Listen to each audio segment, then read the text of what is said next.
Welcome to this week's video. At this stage, you're nearly getting to the end, and it's the last touches that you should be thinking about now for your document. And so what I want to talk to you about today is about editing and proofing and those final touches that will make a huge difference to your overall grade and the overall look of your document. So I'm talking to Roisin Donnelly from the Learning, Teaching and Technology team. So thanks, Roisin. So what's the most important thing for students really to be doing at this stage? They've got the document written and they're thinking about the last things they need to do. Yes, and you can start revising your paper straight away then when you've got your first draft in. There's certain things that you're looking for in terms of the whole revision process. You're looking in terms of formatting the whole structure of your dissertation. You're looking at things like layout and presentation, which could be very important. That's going into the minutiae of things like margin, spacing, indentation. Very important is the correct citation details. If you've quoted something from a source, to include that. Then there's content and organisation. So you're looking at it from a different lens then at that point. You're looking, have you included a clear research question?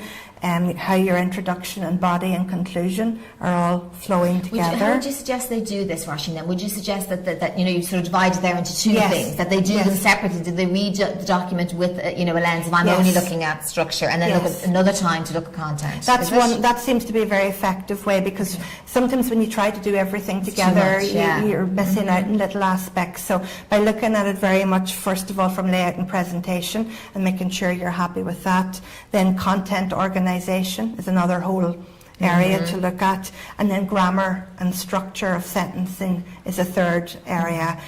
So you can do that, from your own point of view, looking at it from those three different perspectives can be very helpful. Your content and organisation is very important. Can't again be stressed enough in terms of how everything fits together and is cohesive.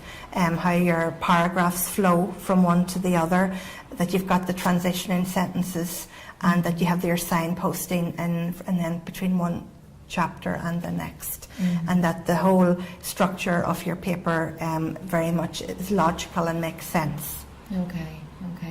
A tip that I often use for students as well is to swap around, the way that you read yours and I read mine, because sometimes I think students can be very close, like all of us. You're very close to what you've written yourself, and it's very hard to edit it or to be critical of it because you've written it yourself and you've agonised over it. That's right. So sometimes swapping documents is quite useful, as long as, again, you trust the other person, and maybe to give them a hard copy so they're marking on things rather than give them any power to be able to delete sections that you might not want to delete. Yes, exactly. And making and sort of thinking of it again as an opportunity, because you're reviewing it from your own perspective, self-review.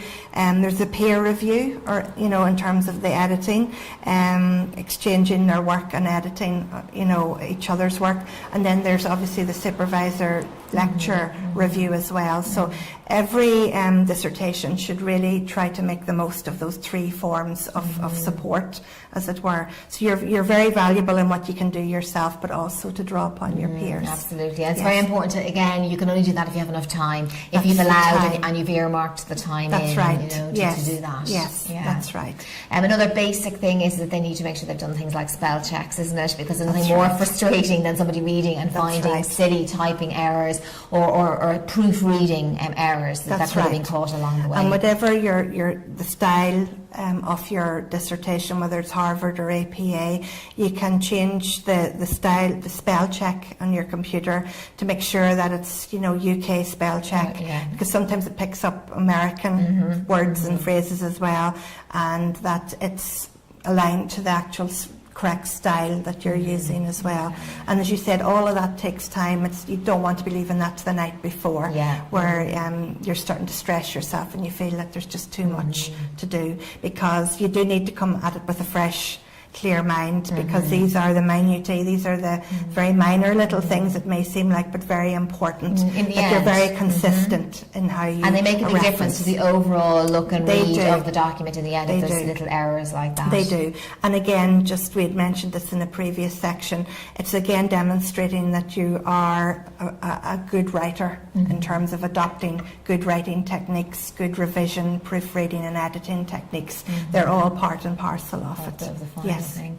And just one last thing then, a common issue I know is that students have written too much. So they suddenly come now near the end and then they discover, oh, I'm 2,000, 3,000, 4,000 words over, and we have quite a strict you know, a policy on the number of words that are allowed. So do you have any tips for people when they want to edit because they basically need to cut out words? That's it. And your initial sort of stance on it is to take out certain sections because you need to reduce the word length. But the first thing you need to do is by having a very clear outline at the beginning to try to stop that happening, because if you have a clear outline of what your dissertation is going to strictly stick to, yes, you may veer off, but you need to keep going back to that outline to keep yourself within the word section. But if at the end of the day and you do find that you've gone over by a certain amount, you need to go back to your key arguments and make sure that if they're adequately answered, perhaps you've gone overboard on one section,